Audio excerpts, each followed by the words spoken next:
Today, I challenge you to get grounded. So, welcome to day 21. Let's get started.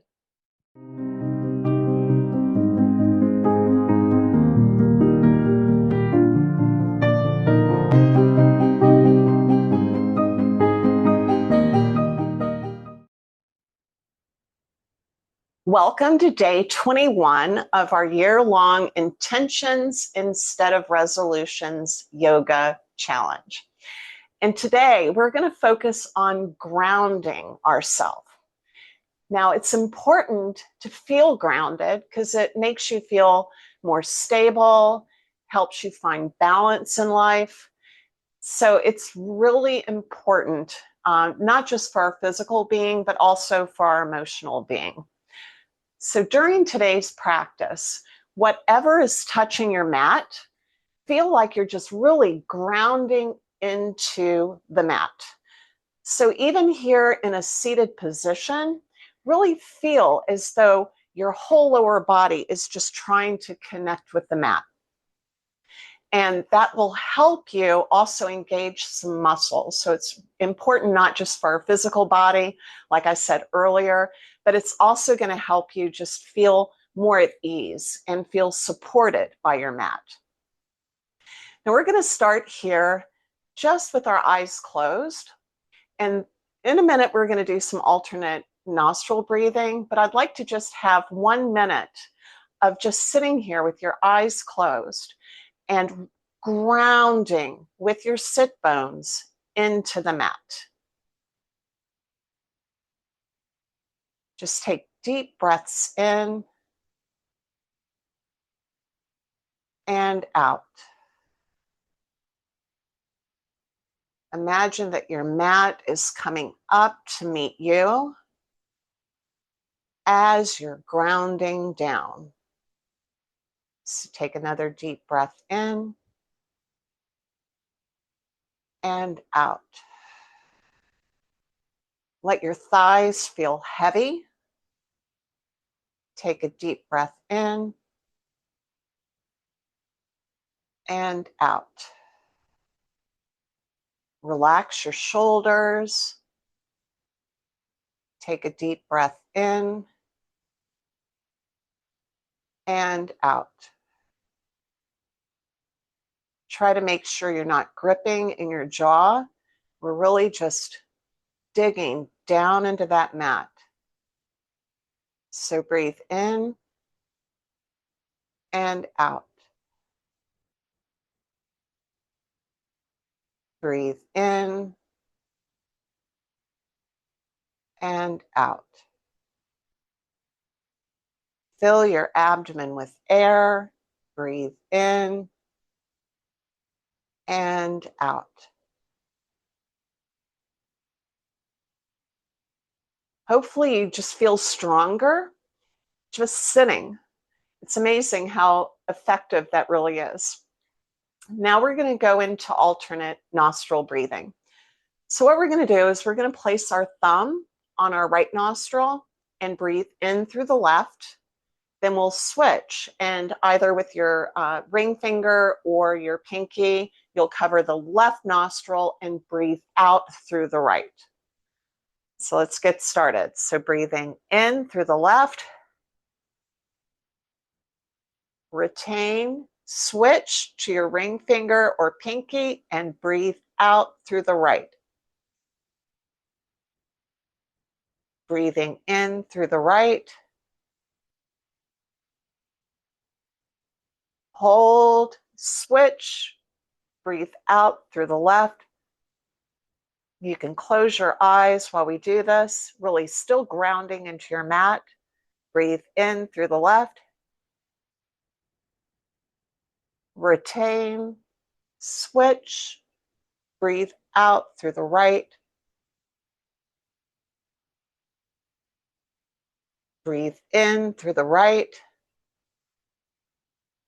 Retain, switch, breathe out through the left. Breathe in through the left.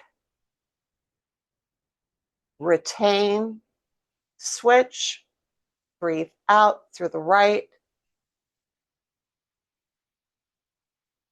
One last time, breathe in through the right. Retain, switch, and breathe out through the left. Good. Now we're going to go straight to a plank pose. So again, really ground anything that's touching the mat in the next few moves that we do. Really just dig in. Okay, so we're going to go into plank. You want to dig in through your fingertips, dig in through your toes, reach actively back with your heels, and you should feel all of your muscles engage as you go into this and approach it this way.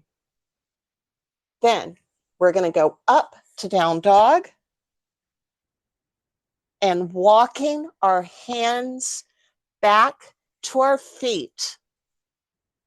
We're going to be in a forward fold at the opposite end of our mat.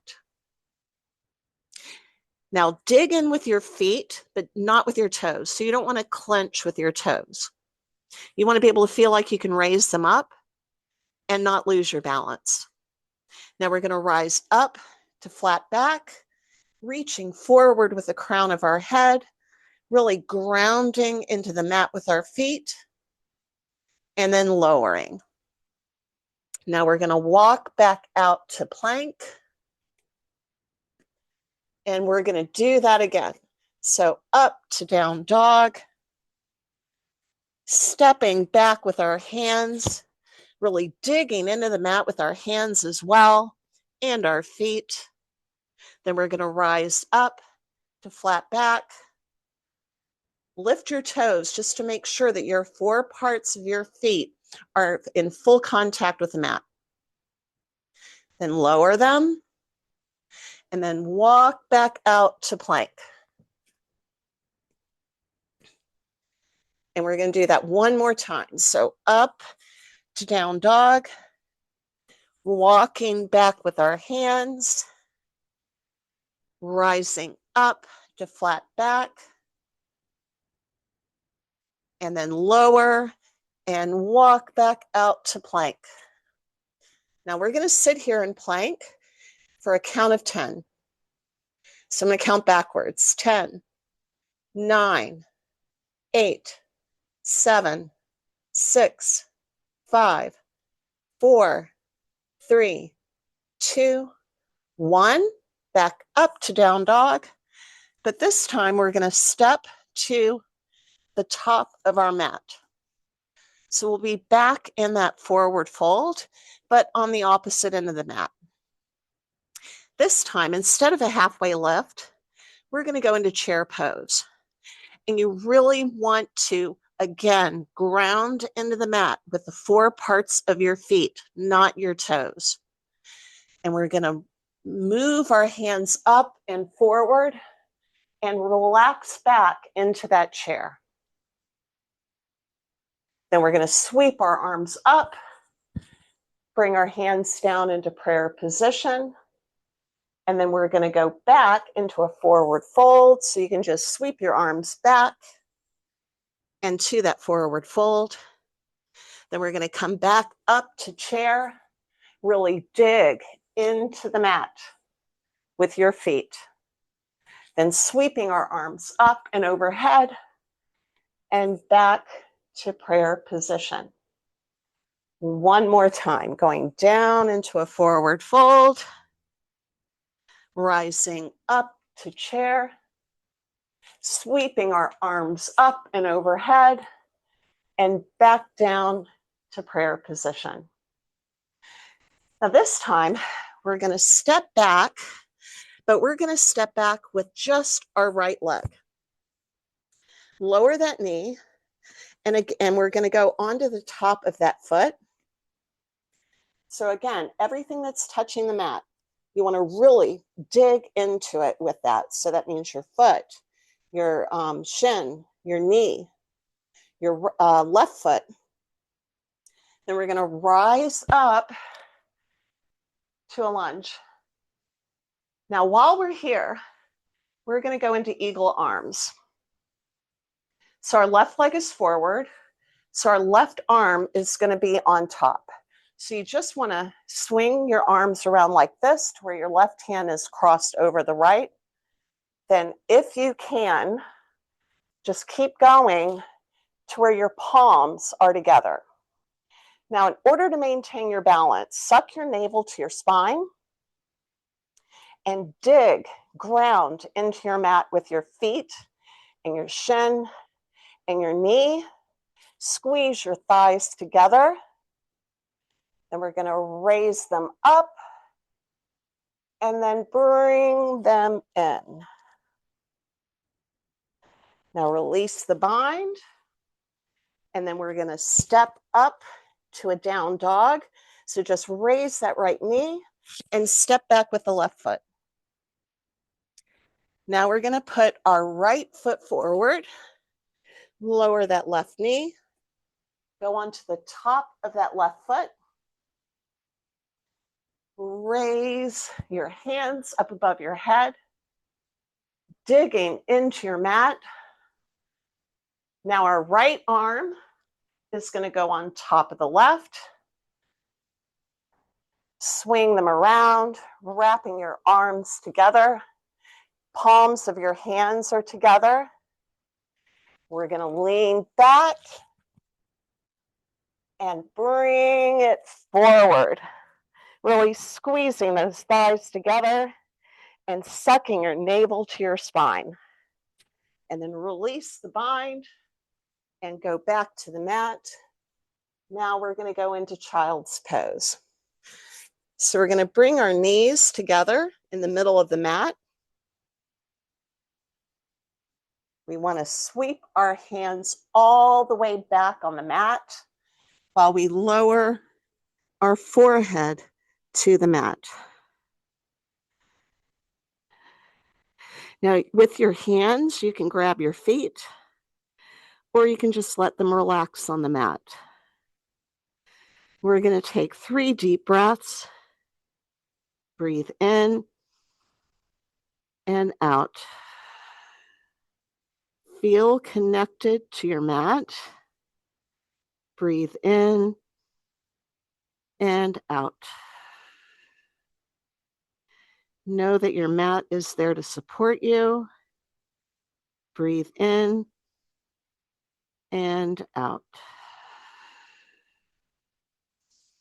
Good. Now we're going to sit up in a little like hero pose. And if this is uncomfortable for you, you can just go into cross-legged. But we're just going to sit here for a few moments and just allow the benefits of that movement and the connection to our mat to soak in. And we're going to take a couple of breaths. Breathe in and out. Breathe in and out. Now we're going to move to our backs and end this practice in Shavasana. But before we go into Shavasana, go back to your back and hug your knees to your chest. Really just hug them tight. Then raise them up to the sky, hands by your sides. You can point your toes. We're going to get a little connection to our core again, not just in that lunge, but also as we're lowering our feet as slow as we can to the mat to go into Shavasana.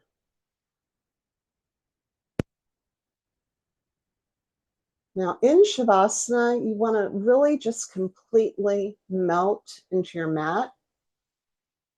There's no grounding here other than imagining that your mat is rising up to meet you and that you are completely relaxed, not gripping anything, not clenching anything. So you want to completely relax your jaw, relax your hands, relax your feet, let them just splay out naturally. So I hope this practice helps you feel more stable this coming week and will give you something to reflect on as we move through the rest of the year, knowing that feeling grounded is not just good for the physical body, but it's also good for our emotional body. I know that seems silly, but our emotional selves are part of our bodies. So to be able to feel stable in both helps our lives become easier and have more meaning. So I hope you get really good use from this video and that yoga has become an important part of your life. And until next time, bye.